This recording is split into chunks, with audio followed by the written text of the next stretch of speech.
4 ఉమ్మడి జిల్లాలకు సంబంధించిన పట్టభద్రుల ఎమ్మెల్సీ ఎన్నికల కౌంటింగ్ మొన్న 3వ తారీఖున స్టార్ట్ అయినటువంటి విషయం మీ అందరికీ తెలిసింది.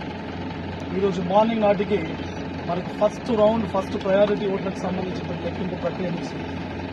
సో దానిలో భాగంగా పోటీ చేసినటువంటి అభ్యర్థులందరిలో 3వ స్థానం లోపల నిలబడడం 60,187 ఓట్లు నాకు రావడం జరిగింది. గత 7 నెలలుగా జెన్యూన్ గా ఈ 4 జిల్లాల లోపల ఉన్నటువంటి 42 నియోజకవర్గాల లోపల గ్రౌండ్ లోపల నేను వర్క్ చేసుకుంటూ వెళ్ళాను. దానిలో భాగంగానే మాక్సిమం పట్టభద్రుల ఎమ్మెల్సీ అనేటువంటి పదవి సమస్యలు తెలిసినటువంటి వ్యక్తికి మాత్రమే ఇస్తే బాగుంటుంది. ఆ సమస్యలు ప్రభుత్వానికి ఒక నిర్మాణాత్మకమైనటువంటి రీతి లోపల రిప్రజెంట్ చేయబడతాయి అనేటువంటి చాలా మట్టుకు సెన్సిటైజ్ చేస్తూ గత 7 నెలల నుంచి వర్క్ చేయడం జరిగింది.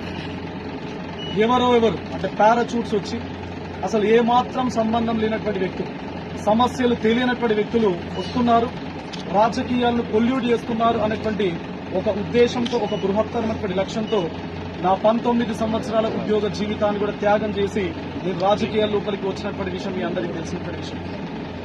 మరి దీనిలో భాగంగా ఓటింగ్ ట్రెండ్ సరళిని కనుక గమనించినట్లయితే అస్తిత్వ పోరాటం అనేది చాలా తీవ్రంగా జరిగినట్టుగా మనకు కనబడతా ఉంది. అండ్ బీజేపీ రెండు ప్రధానమైనటువంటి పార్టీలు ఒక వ్యక్తిని ఓడగొట్టడానికి సిద్ధపడ్డాయి. అవన్నీ కూడా ఓటింగ్ రూపం లోపల మనకు చాలా స్పష్టంగా తెలుస్తా ఉంది. అసలు కాంగ్రెస్ సిద్ధాంతం, బీజేపీ సిద్ధాంతం రెండు వైరుధ్యభరితమైనటువంటి సిద్ధాంత వర్గాలకు సంబంధించినటువంటి పార్టీలు. అలాంటిది 1-2 వేసినటువంటి నేపథ్యం చాలా బ్యాలెట్ పేపర్స్ లోపల రిఫ్లెక్ట్ కావడం జరిగింది. అంటే ప్రసన్న హరికృష్ణ అనేటువంటి వ్యక్తి ఒకడుంటే వాడు గెలిస్తే రేపు మరొక 10 మందిని తయారు చేస్తాడు, బహుజనులు ముందుకొస్తారు అనేటువంటి ఏకైక లక్ష్యంతో సిద్ధాంతాలను పక్కన పెట్టి పార్టీలు ఏకమైనటువంటి పరిస్థితి మీ అందరు కూడా చూస్తా ఉన్నారు.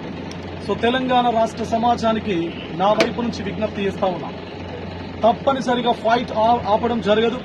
ఈ 4 జిల్లాల పట్టభద్రులు ఎవరైతే ఉన్నారో నా పైన నమ్మకం ఉంచి, నా పైన విశ్వాసం ఉంచి గత 7 నెలల నుంచి నా కోసం పనిచేయడం జరిగింది.